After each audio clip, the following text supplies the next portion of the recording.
కార్యకర్తలు విచ్చేసినందుకు అందరికీ ప్రత్యేక ధన్యవాదాలు తెలియజేస్తున్నాము.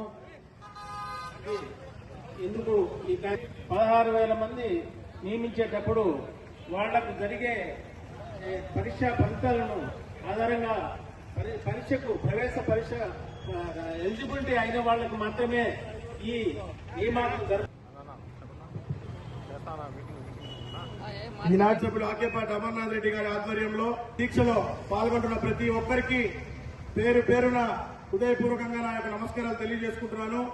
అలాగే మద్దతు తెలుపుతున్న ఉపాధ్యాయ యువజన విభాగాలు మరియు వ్యాపార విభాగంలో ఉన్న వారందరికీ నా యొక్క హృదయపూర్వక నమస్కారాలు తెలియజేసుకుంటూ ఈ యొక్క డిఎస్సి 2020లో జరిగిన అక్రమాలకు ఇద్దరు చిత్తూరు జిల్లా వ్యక్తులు కారణం.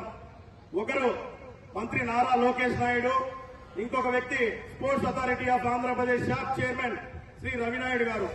వీళ్ళిద్దరికీ మా యొక్క విద్యార్థుల తరఫున కొన్ని ప్రశ్నలు సంధిస్తున్నాం. ఈ ప్రశ్నలకి సమాధానం చెప్పే దమ్ము ధైర్యం వారికి ఉందో లేదో వారే తెలుసుకోవాలి. దాదాపు 3.5 లక్షల మంది ఈ యొక్క డిఎస్సి పరీక్షను రాయడం జరిగింది. వారిలో 16,000 మందికి మెగా డిఎస్సి అని చెప్పి పోస్టులు ఇచ్చారు. అది మెగా డిఎస్సినో దగా డిఎస్సినో మీరే నిర్ణయించుకోవాలి.